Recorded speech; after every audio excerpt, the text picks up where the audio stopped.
So if you haven't figured it out already, this episode is going to be awesome. Yep, that's what's happened. Let's try that again. Alright, so if you haven't figured it out yet, this episode is going to be pretty windy. Sorry about the wind noise. Not really much I can do about it.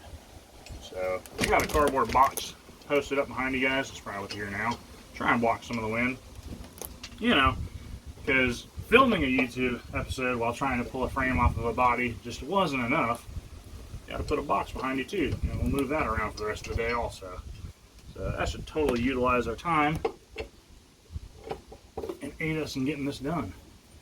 What is going on? Today we're going to try and put the frame back under the car. Car's been up in the air about a week. No major problems. Engine hoist haven't leaked down at all, so that's always good. If my calculations are correct, this thing should be low enough just to roll under there. No skates or nothing. We'll probably put it on skates once we get it under there. That way we can fine tune the body bolt holes and make everything line up. We'll see how it goes. So hit the like button, hit the subscribe button if you haven't already. We're going to get to it. So you may have noticed we've elevated our level of sketchiness.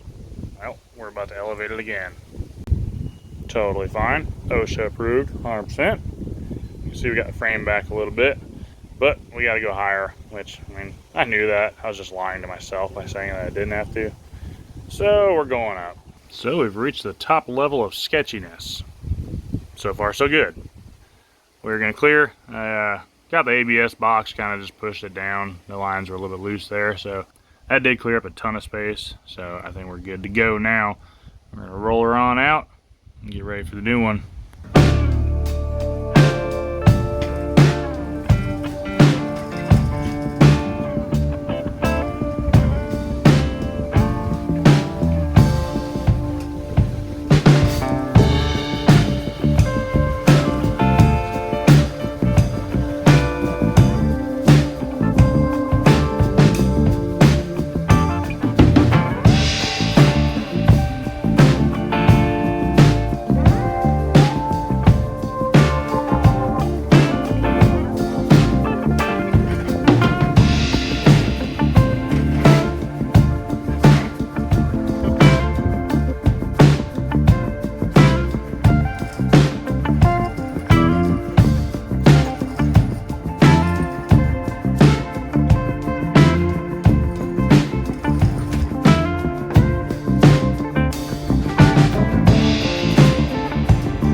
As you may see, we had to adapt and overcome. Of course, the rear is just like a ½ inch too low, so it hit the A-arms, and I was going to jack it up, but where the frame was too narrow to get the jacks in there, so I just dropped the frame. So let's give it a shot again.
So I've been telling myself I'm going to stop and make a video about putting these bolts in. They go in pretty good, actually, believe it or not. But what you got to do, drill that with a 17/64 drill bit, and that bolt will cut its own threads, believe it or not. So of course I've gotten down to the last bracket that I almost forgot about for the exhaust hangers, which I don't know if we're going to use them or not. But the bracket goes right here. So I held it up there, put me a center punch in there, got me a little center mark.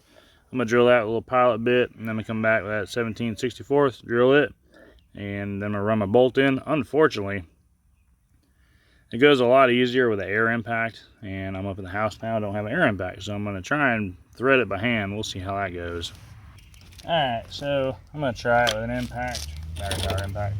We'll see how that goes. It'll probably break my adapter, and I'll scratch the frame, and end up doing it by hand anyways.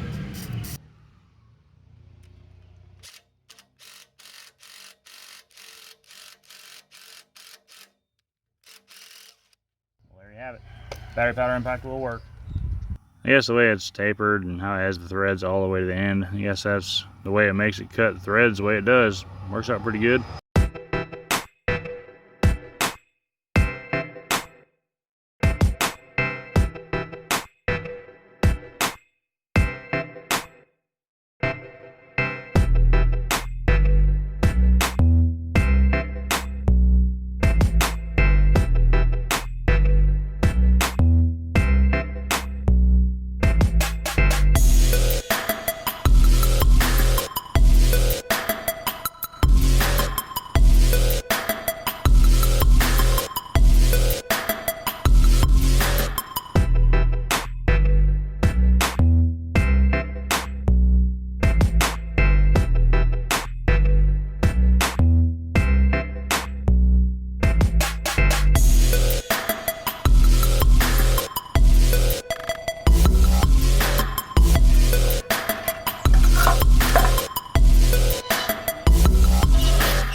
So you may notice the car is a little bit lower than it was before.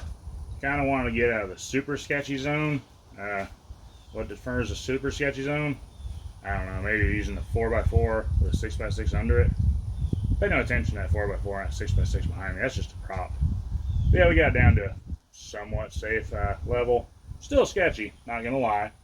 But it's going pretty good. Just going real slow, about an inch at a time, maybe even a half inch. Dropping one side a half inch, drop the other side a half inch, just trying to keep it as level as possible. Obviously listening for everything. If you've ever put an engine in, you know how touchy a jack is. And you get 3 of them on this one. Well, actually 5 of them. Because you got to do all 4 corners plus the engine stand, or engine hoist. And that thing is not very precise. It's pretty much all or nothing, so it's real fun. So I'm going to kind of set you guys up on time lapse because this is very time consuming. I've probably been at it for at least an hour. Come down maybe a foot, if that. So I'm going to just keep on dropping it. I can't put it all the way on the frame. I still got to mark my holes out for the battery rack and cut those. So I'm going to pretty much get it down at 4x4 is more than likely.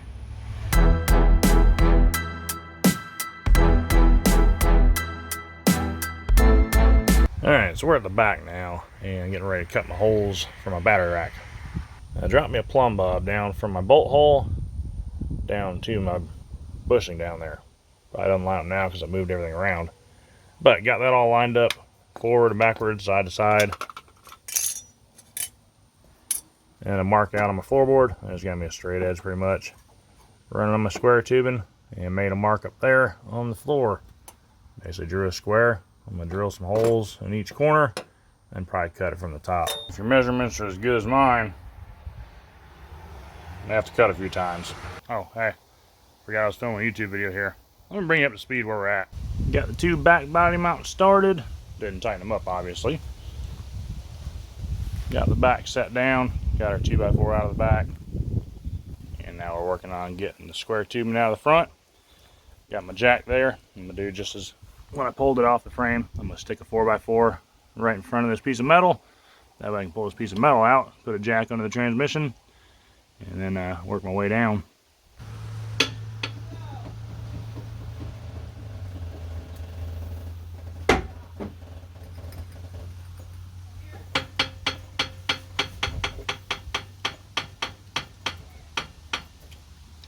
You ever start a YouTube channel and then not film any of your progress?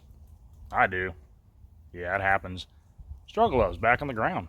Got all suspension under it. Everything's pretty well tightened up, enough to move it. Obviously, I'm going to go back through, retighten everything, check everything. Got some cheap roller wheels. Literally, I just found what I had laying around. I got a 13 on the back, a 14.6 on the other side, a 14.7 on this side. God only knows what's on the other side. They barely hold air. I'm just trying to get it to where I can move it and get it down to the shop. That way I can start on a battery rack. All the frame went pretty good. Didn't really run into any major issues. I got brakes finally. Took me a little bit bleeding those, but finally got that all squared away, so we're good there. I did run into an issue with my spindles. They're supposed to be 11-inch rotor Caprice spindles. There was a mix-up, apparently they're 12-inch, but getting that taken care of. I got to do with my chrome. Jose Castillo, I think his last name. I probably murdered it. We talked back and forth, and I mean, it's an easy mistake to make. It's hard to just look at a spindle and tell if it was a 11-inch or 12-inch. You know, he was told they were Caprice spindles. I'm sure he probably went out to the junkyard and got some Caprice spindles, but they do make two different sizes. One is the same size as a big body, and the other is smaller. I need the smaller ones. So he didn't have any at the moment. I found another good friend of ours that he reached out to me and said he's got some, and he's going to ship them over to Jose. Jose's going to chrome them, and he's going to ship them back here, and we're going to swap them out. So it all works out in the end. But I'm about to get this thing mobile, move it a little bit, eventually get down to the shop, and we'll pick up the progress from there. So kind of going to end the video here. Kind of lost track where I'm at. Jet flying over. Kind of lost track where I'm at, but seems like a good place to end it.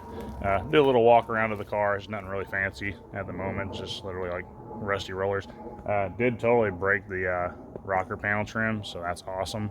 Put the back bumper on. I guess it pushed the trim forward, and I went to pull the trim backwards to line it all up and broke the panel off, so that's cool. Got to either make a metal clip or kind of working on building some clips. We'll see how that works out, but I don't know. Yeah, I'll give you a little run around on here. Kind of just going to end it here, say bye, I guess. Remember, you won't know what you can do till you try. Maybe you can do a full frame off in your front yard. I did. Anyways, appreciate you watching. Hit the like button, hit the subscribe button, share it if you haven't already, and I'll see you on the next one.